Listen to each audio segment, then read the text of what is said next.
Акциялар мысалы құнын өсіру есебінен жоғары әлеуетті кірістілікті қамтамасыз ете алады. Портфельді қалыптастырудың басты мақсаты ол әр тараптандыру.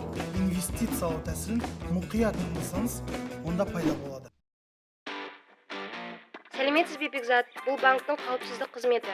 Қазір сіздің картаңыздан төлем жасауға тырысып жатыр. Бұл сіз екеніңізге көз жеткізу үшін жеке картаңыздың деректерін атап жіберіңізші. Міне, сезіп тұрмын. Жақында мен қаржылай сауатты адам боламын. Ақша таба бастадым, оны білемін. Бірақ өздеріңіз білесіздер ғой, мен қанша рет алдадым. Өзім сенгіш адаммын, сене беремін бәріне. Соның бәрін алдын алу керек. Алаяқтарды білу керек. Қай жерде қалай мені алдайды. Алдауы мүмкін. Сол себепті соны да түсіну керек. Менің атым Бекзат. Бұл бағдарлама менің қаржылық сауаттылықты үйренуім туралы. Мен көптеген жаңа білім алғым келеді. Және менде бәрі ойдағыдай болатынына сенемін.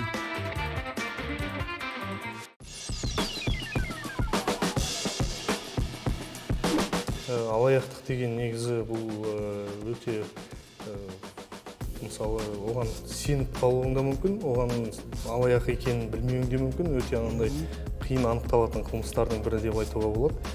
Бұл жерде алаяқтардың ең басты мақсаты азаматтың, яғни мүлкіне қолын сұғу, немесе соның қаражатын иемденіп қалу, алдап кету.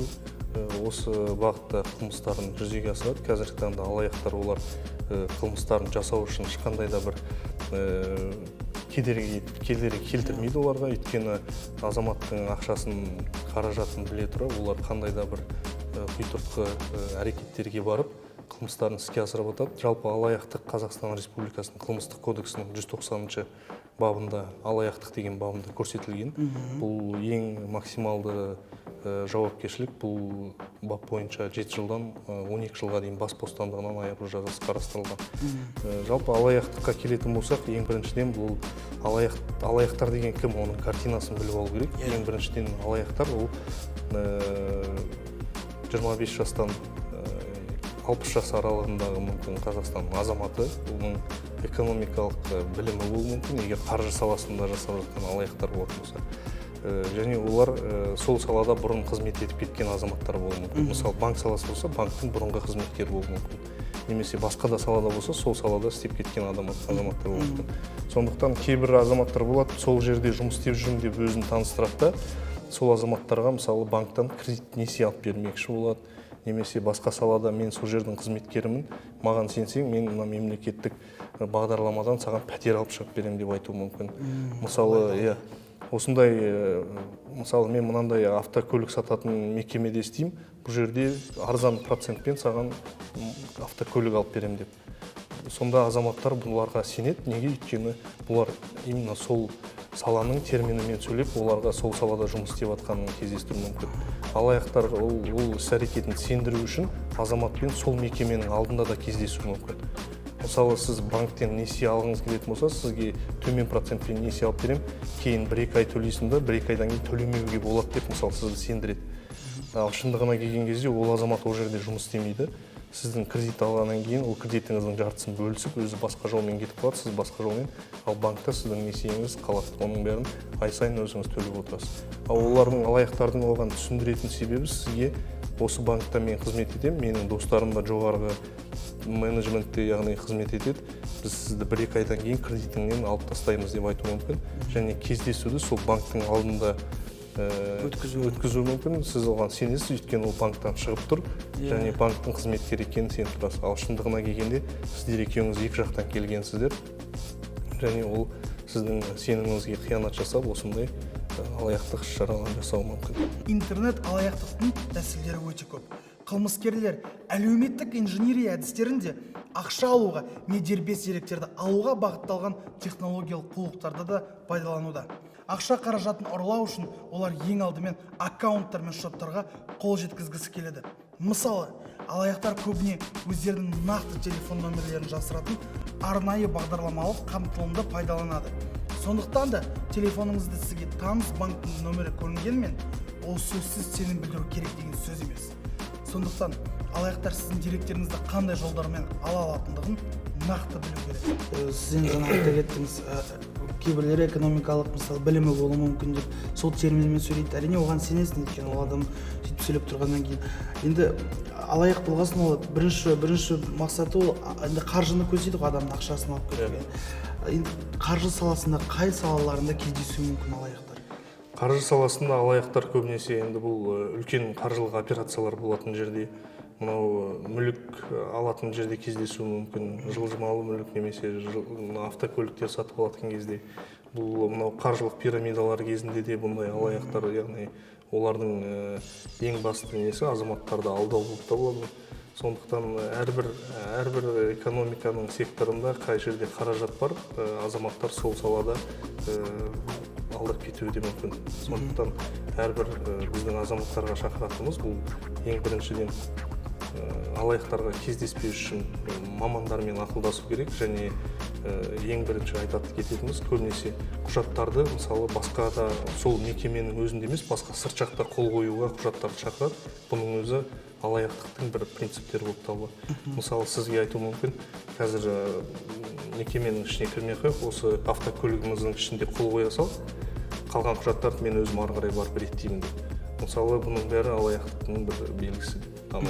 Мысалы, сізге жүлде ұтып алғаныңыз туралы өзіңіздің банкіңіздің атынан SMS келеді де, оны алу үшін сілтеме арқылы өтуге кеңес беріледі. Өткеннен кейін сіздің банктың парақшасына өте ұқсас парақша ашылады да, жүлдені алу үшін мәліметтеріңізді енгізу ұсынылады. Мұндай сайтқа мәліметтеріңізді енгізу алаяқтарға өз логиніңіз бен құпия сөзіңізді сыйға берумен тең. Ақшаны алғаннан кейін алаяқ сіздің номеріңізді қара тізімге енгізетіні және сіздің ешқандай сыйлық ала алмайтыныңызды айтудың керегі бар ма? Сонымен қатар, сіз өз атыңыздан және төлем мақсатын көрсетпей аударым жасайсыз. Мұндай аударым сөзсіз ерікті болып саналады. Сондықтан қаскүнемдерді ұстау және жазалау қиындай түседі. Сонда өте қызықты, алаяқтардың қандай түрлері мен әдістері бар?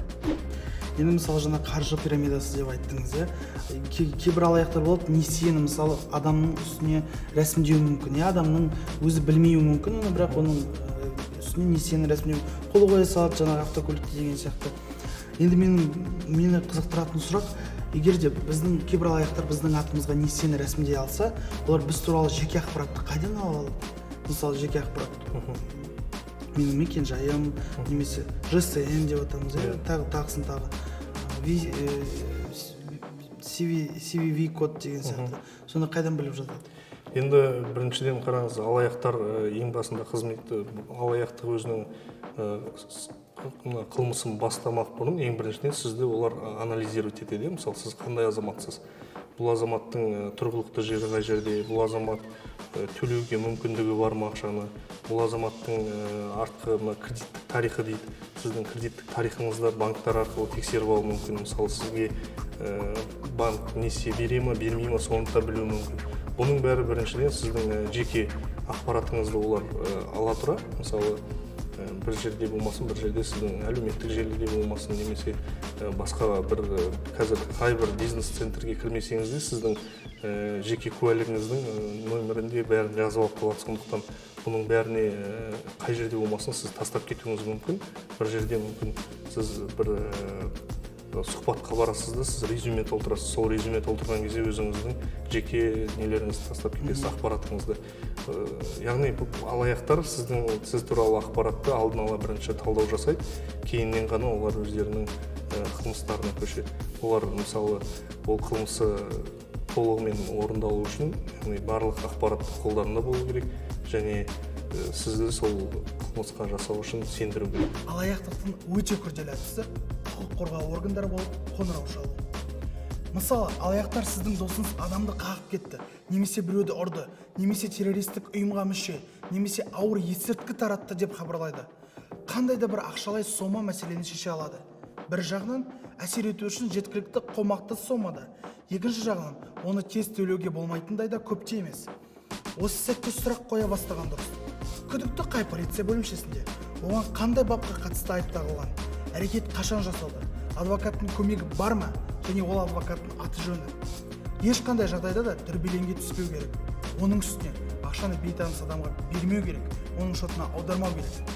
Сіздің дербес деректеріңіз алаяқтардың қолына тағы қалай түсуі мүмкін? Иә, негізі өзіміз де былай ойлап қарасақ, алаяқтар біздің әлеуметтік желідегі парақшамызға кірсе де жеткілікті. Оның ішінде біздің суреттеріміз де бар, мысалы, иә. Өзіміз тіпті адресімізді де жазып қоямыз кейде, қайда жүргенімізді, не істеп жүргенімізді.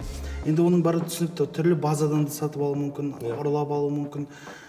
Егер де, мысалы, қаржы пирамидасы дедік. Егер де мені бір алаяқ шақырса қаржы пирамидасы, мен барам, қараймын, кеңсесі өте, мен қаланың ортасында кеңсесі бар, кеңсесі өте жарық, жақсы. Бір қарасан алаяқ деп айта алмайсың мүмкін. Бірақ оларды қалай анықтауға болады? Мүмкін олардың бір лексикондарында бір сөздері бар шығар, мүмкін сөйлейтін қызық бір оғаш көрінетін, немесе олар бір қылықтары бар шығар, қызық. Оларды қалай анықтауға болады? Егер де кеңсесі де болса, қаланың ортасында, барлығы жақсы. Ең бірінші бұндай яғни алаяқтардың іс-әрекетін анықтау мақсатында сіз біріншіден өзіңіз әрбір сізге ұсынып отырған жобаға немесе ұсынып отырған мынандай қаржылық бір кіріске егер сізге сондай ұсынып отыратын болса, сіз оны біріншіден тексеріп алуыңыз керексіз. Қандай бұлар қандай тұрғыда сізге ақпаратты береді. Мысалы, сізге үгіт насихатты өте көп жасап, ең жоғарғы пайыздарымен ғана бізде бұдан бөлек басқада нарықта бұндай проект жоқ, немесе тағы да басқа ең жақсы үздік заттарды сізге ұсына отырып, осындай сізге өте үздік сервис көрсетіп, сондай жүргізетін болса, бұл да алаяқтардың белгісі деп тану керек. Мысалы, сіз өзіңіз қаржылық пирамиданың кеңсесіне барып бағанағындай көріп, әдемі нәрсені сеніп қалайын деп отырсыз. Бірақ сондайға сенбес үшін сіз оны жалпы қандай азаматтар келіп жатыр, бұлардың артында қандай несі бар, мысалы қандай фирмалар, бұлар кәдімгі Қазақстанның аумағында тіркеуден өткен ба, және жалпы сіз өздеріңіз азаматтар егер қандай да бір қаржылық операция жасардың алдында өздерінде азаматтар талдау жасау керек. Бұл ғаламторға кіру керек та, мысалы сол ұйымның атын жазып, бұл ұйым туралы пікірлерді оқу керек. Өйткені азаматтар көбінесе қаржылық пирамидалардың атын көреді да, мысалы ол финансовый бір организация екен дейді. Алайда бұл организация Қазақстанның аумағында тіркелмеген заңды тұлға ретінде. Ал ол туралы пікір қалдырған болатын болса, пікірден кейін күмәнмен қарау керек. Егер азаматтар алданған бір-екеу пікір жазған болатын болса, ол уже күмәнданатын ұйымдар болып саналады. Сондықтан ондайға өзіңіздің ақшаңызды құймаған жөн. Әдетте банктер және басқа қаржы ұйымдары осы процесті үнемі жаңартып және бақылап отыратын сенімді қорғаныс жүйесін пайдаланады. Алайда қаскүнемдерге шағын ұйымдардың, мысалы интернет-дүкендердің, қонақ үйлердің, түрлі сервистік компаниялардың дерекқорын бұзу қиын емес. Негізінен адамдар ешқандай күмән келтірмей, өзі туралы жеке ақпаратты үшінші тұлғаларға береді. Олар өз фотосуреттерін әлеуметтік желілерде орналастырады, өзінің орналасқан жерін көрсетеді, иелері туралы ақпаратты оқып, алаяқтарға жіберетін лицензияланбаған қосымшаларды жүктейді. Әлеуметтік желілер мен мессенджерлерде кейбір пайдаланушылар өз нөмірлерін ұялы немесе қалдырады, немесе өздерінің ЖСН-ін көрсетеді. Қазіргі кезде осы ақпаратты қолдана отырып, әлеуметтік желілердегі аккаунттар, айыппұлдар, салықтар және басқа да қызықты мәліметтер туралы егжей-тегжейлі ақпарат бере алатын көптеген қосымшалар бар. Алаяқтарға олардан базалы жинау ғана қалады. Өз ақшаңыз бен жеке деректеріңізді алаяқтардан қалай қорғауға болады? Ал енді оған қарамастан, күмәнға қарамастан, талдауға қарамастан, сонда да алданып қалып жатамыз. Мысалы, кейбір адамдар өз басымда алданып қалдым. Енді оның қалай алдын алу керек? Алаяқтардан қорғану тәсілдерінің бірі, ең бірінші өзіңізге бір сұрақ қоюыңыз керексіз. Мысалы, бұл ұйым мені қайдан таниды, бұл ұйымға менен қандай ақпарат барды, және бұл ұйым маған не бере алады мысалы. Егер бұл сұрақтардың біреуіне де сіз нақты жауап бере алмасаңыз, бұл жерде сіздің алаяқтарға тап болуыңыз әбден мүмкін. Сондықтан алаяқтарды ең бірінші олар көбінесе азаматтарды асықтырады және үлкен мүлік қозғалатын автокөлік болсын, сондай нелерді ұсынады азаматтарға. Алдын алу үшін ең біріншіден өзіңіз мұқият болуыңыз керексіз және мамандармен кеңесу керек. Ал егер алданып қалған жағдайда қай орган осы қылмыстармен айналысады, сол органға, яғни өзіңіз өтінішіңізбен, арызыңызбен шағымдану керексіз, және өзіңізде бар құжаттардың бәрін сол арыз шағымыңызға біріктіріп өткізуіңіз керексіз. Өйткені әрбір мемлекеттік орган болсын, құқық қорғау органдары болсын, олар сіздің дәлелді қағаздарыңызбен тексеріс жұмыстарын жүргізеді. Егер сізде қандай да бір дәлел қағаздарыңыз болмайтын болса, бұны, яғни бұл қылмыс болмаған дәлелдеу өте қиын. Сондықтан қазір ең бірінші азаматтарға кейбір кезде азаматтар өз ақшасын мысалы материалдық көмек ретінде бір организацияға салатын болса, бұның өзі де мысалы сіздің ақшаңызды қайтарып алуға қиындық туындайды. Өйткені материальный көмек дегеніміз ол қайтарымсыз. Өзіңіздің еркіңізбен берген көмек деп саналады. Ал сіз егер инвестиция ретінде, тағы да басқа ретінде ақшамды осындай карточкалық есепшотқа қолдарғанмын деп өзіңіздің құжаттарыңыз бәрі болатын болса, бұның бәрімен сіз құқық қорғау органдарына немесе тағы да басқа мемлекеттік органдарға шағымдана отырып, өзіңіздің мүлкіңізді қайтарып алуға мүмкіндігіңіз бар. Сонда өзімнің мүлкімді қорғай аламын, иә? Қорғауға мүмкіндігіңіз бар. Енді әрине оған жеткізбеуге тырысу керек, өйткені өздеріңіз білесіздер, қазір көптеген қаржылық пирамидалар болсын, басқа да алаяқтық бір проекттер болсын, олар азаматтардың ақшасын алған бетте олар мемлекеттен шығып кетуге тырысады. Иә, көптеген оқиғалар болды, өздеріңіз білесіздер, ломбард, тағы да басқа да проекттер, бұл жерде қаражат Қазақстан аумағынан шығып кеткен, ал ең көп залал шеккен ол біздің азаматтар. Азаматтар қалай? Олар арыз шағымын жазып, тергеу жүреді, бірақ оларға өздерінің қаражаты қайтпаса, бұл жерде ешқандай да бір әділдік орнады деп те айтуға қиын. Деректеріңіз бен ақшаңызды қаржы алаяқтарынан қорғау үшін қарапайым қауіпсіздік ережелерін есте ұстаған жөн.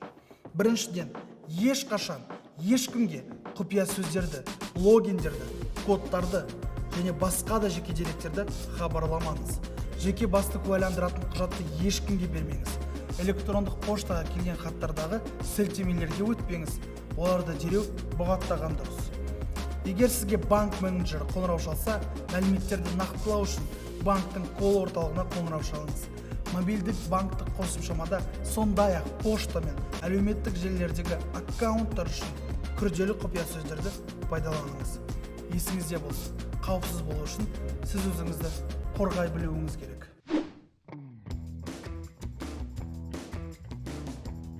Алаяқтар сіздің банктік карталарыңыз бен шоттарыңыздан ақша алу үшін әдетте қандай схемаларды пайдаланады? Банк карточкадан қалай ол менің ақшамды менің банк карточкамнан алдап ала алады? Егер сіздің банк картаңыз алаяқтардың қолына түсіп кетсе, немесе карта дұрыс емес қолға түсуі мүмкін деп алаңдасаңыз, онда қарапайым ережелерді сақтаңыз.